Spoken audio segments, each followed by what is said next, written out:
Sayyidina Abu Hurairah radhiyallahu anhu berkata bahawa Rasulullah sallallahu alaihi wasallam bersabda, kamu berdoalah kepada Allah dengan hati yang penuh yakin bahawa doa kamu akan diterima, dan ketahuilah bahawa Allah tidak akan menerima doa daripada hati yang lalai daripada Allah, dan yakni sibuk mengingati makhluk. Hadis riwayat Tirmizi.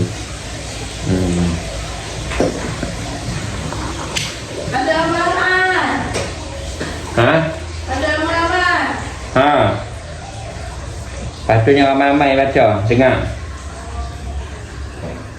Sayyidina Abu Hurairah radhiyallahu anhu berkata bahawa Rasulullah sallallahu alaihi wasallam bersabda, kamu berdoalah kepada Allah dengan hati yang penuh yakin bahawa doa kamu akan diterima, dan ketahuilah bahawa Allah tidak akan menerima doa daripada hati yang lalai daripada Allah, yakni yang sibuk mengingati makhluk. Allahu Akbar.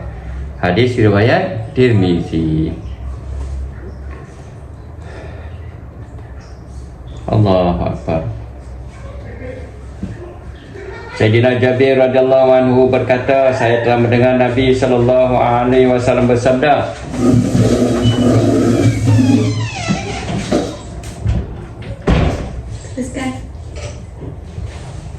Sayyidina Jabir radhiyallahu anhu berkata, saya telah mendengar Nabi sallallahu alaihi wasallam bersabda, sesungguhnya pada setiap malam ada satu ketika yang jika mana-mana orang Islam memohon daripada Allah kebaikan dunia ataupun akhirat, maka pasti akan diterima. Hadis riwayat Muslim.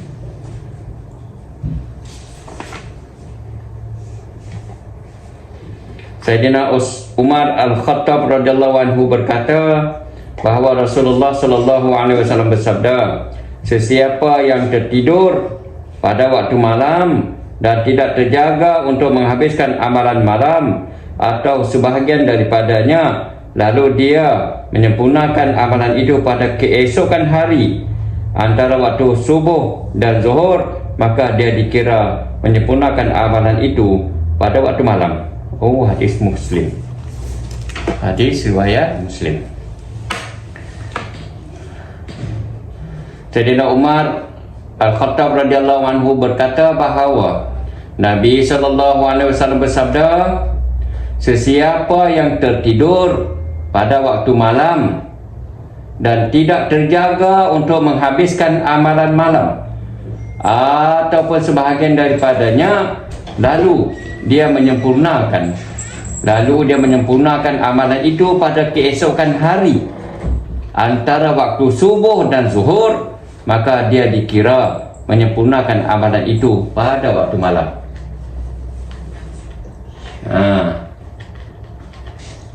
Allahu Akbar. Apa amalan malam?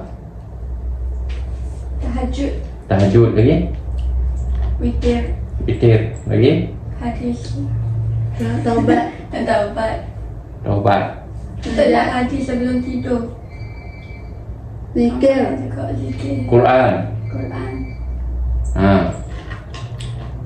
Maknanya kalau tertidur tak boleh buat, di antara subuh hingga zuhur boleh buat lagi.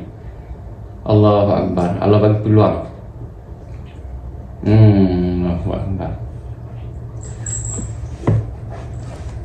Dengar baik-baik hadis ni. Ingat. Tapi jangan ambil peluang pula. Tidur siang hari, main tahajud siang hari. Boleh. Mana boleh? Ni kalau tertidur. Sepertiga malam. Saya dengar betul-betul hadis ni. Sayyidina Umar Al-Khattab radhiyallahu anhu berkata bahawa Nabi sallallahu alaihi wasallam bersabda, sesiapa yang tertidur pada waktu malam dan tidak terjaga untuk menghabiskan amalan malam atau sebahagian daripadanya, lalu dia menyempurnakan amalan itu pada keesokan hari antara waktu subuh dan zuhur, maka dia dikira menyempurnakan amalan itu pada waktu malam. Hadis riwayat Muslim.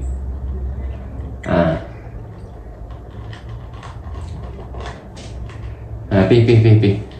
Main tajuk sama yang witir. Pi. Kita lah tak ada niat malam lagi lah.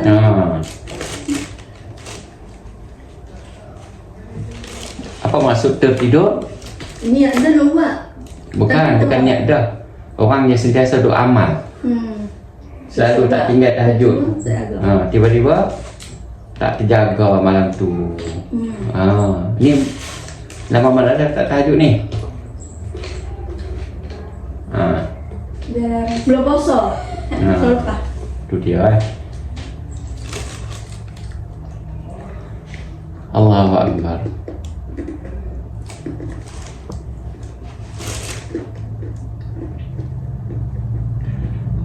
Sayyidina Abdullah bin Amr bin As radhiyallahu anhu meriwayatkan bahawa sesungguhnya Rasulullah sallallahu alaihi wasallam bersabda, cacian seseorang terhadap kedua ibu bapanya termasuk dosa besar. Cacian seseorang terhadap kedua ibu bapanya termasuk dosa besar. Para sahabat bertanya, wahai Rasulullah sallallahu alaihi wasallam, adakah mungkin ada orang yang mencaci kedua ibu bapanya? Baginda bersabda, ya, keadaannya begini, seseorang itu mencaci ibu bapa seseorang yang lain, lalu orang itu mencaci bapaknya. Dia mencaci ibu orang lain, lalu orang itu mencaci ibunya. Seolah-olah dia menyuruh orang lain mencaci ibu bapaknya dengan dia mencaci ibu bapa orang lain. Hadis riwayat Muslim. Allahu Akbar. Sayyidina Abu Hurairah radhiyallahu anhu meriwayatkan bahawa sesungguhnya Nabi sallallahu alaihi wasallam berdoa, ya Allah, saya meminta janji daripadamu dan janganlah engkau memungkirinya, yaitu saya hanyalah seorang insan. Maka mana-mana orang mukmin yang saya telah sakiti, yang saya telah maki, yang saya telah laknat, yang saya telah pukul, maka engkau jadikanlah itu semua sebagai rahmat, penyucian daripada dosa serta penghampiran kepadamu untuknya, sehingga dengan sebab itu engkau jadikan dia hampir kepadamu pada hari kiamat nanti. Hadis riwayat Muslim. Sayyidina Mughirah bin Syu'bah radhiyallahu anhu berkata, Rasulullah sallallahu alaihi wasallam bersabda, jangan kamu mencaci orang-orang yang telah mati, kerana perbuatan itu boleh menyakiti orang-orang yang masih hidup. Hadis riwayat Tirmizi. Jangan kamu mencaci orang-orang yang telah mati, kerana perbuatan itu boleh menyakiti orang-orang yang masih hidup. Hadis riwayat Tirmizi. Keterangan dia maksudnya ialah dengan mencaci si mati, saudara marahnya akan sakit hati, sedangkan si mayat yang dicaci itu tidak mengalami apa-apa kerugian. Semoga Allah Ta'ala bagi kita taufik hidayah, dapat amal tersampaikan, insya-Allah. Alhamdulillah. Apa tujuan kita baca hadis? Apa tujuan kita baca hadis? Dalam rumah, dalam kedai, Malaikat masuk. dalam pejabat. Apabila kita baca hadis, syaitan akan lari dan malaikat akan masuk. Lagi? Berkat kehidupan, berkat tempat tu, berkat rezeki. Lagi? Rahmat masuk. Betul. Lagi? Apa lagi?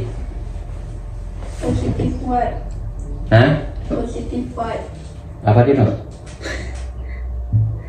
Positif lah. Benda-benda positif. Positif Vibe. vibe.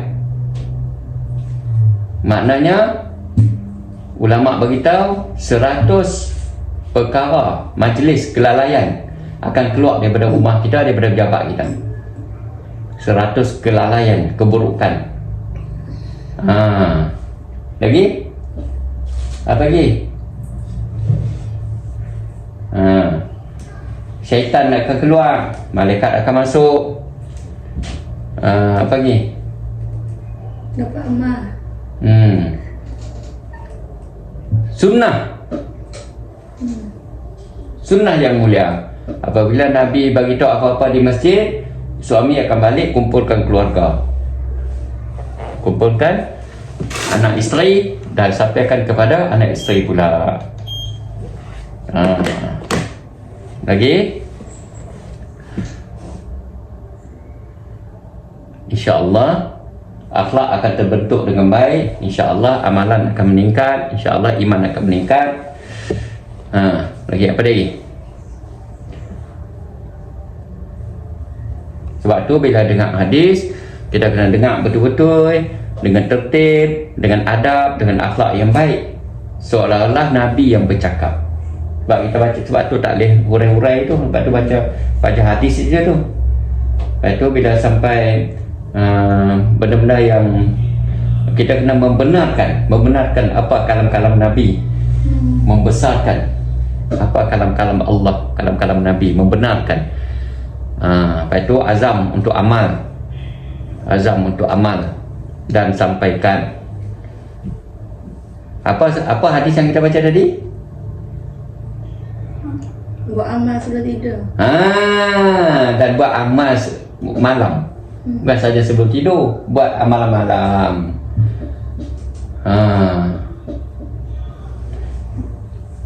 Buat malam-malam, zikir, baca Quran, sembahyang sunat dan sebagainya. Okey.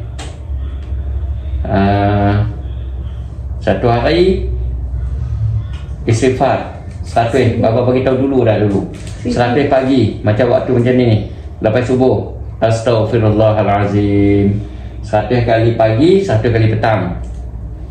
Yang kedua apa dia? Selawat pada Nabi. Allahumma salli ala Sayyidina Muhammad wa ala ali Muhammad. 1 kali pagi, 1 kali petang. Lepas tu zikir. Subhanallah, alhamdulillah, la ilaha illallah, Allahu akbar, la haula wa la quwwata illa billahil aliyil azim, la ilaha illa anta subhanaka inni kuntu minaz zalimin. 100 kali pagi, 100 kali petang. Boleh? Bagi kita lama dah. Kecil-kecil dulu lagi. Seterusnya istighfar banyak-banyak, ribu-ribu. Target 12,000 ikut amalan Abu Hurairah. Astaghfirullahalazim, astagfirullah. Paling kurang 1,000. Lepas tu kalau rasa dah istighfar banyak dah, buat selawat pula. Ikut rasa, hari ni rasa nak selawat lah hari ni. Ataupun zikir Bismillahirrahmanirrahim, Bismillahirrahmanirrahim, Bismillahirrahmanirrahim, Bismillahirrahmanirrahim. Buatlah sebanyak mungkin. Dia ada banyak keajaiban. Okey. InsyaAllah. Lepas khususnya apa dia? Khususnya amanah yang dibagi untuk 600 puasa setiap hari. Itu amanah tu. Amanah kerja nama dia. Kena fikir, kena selongkap. Macam mana nak jadikan benda tu reality.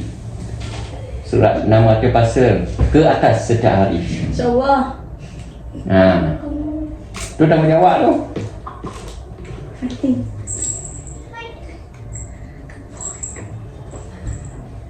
Okey. Ni buat apa dah? Sapu sampah. Nak tingkap. Pukul 10 orang ni. Dekat sini dengan Lepas dengan hadis.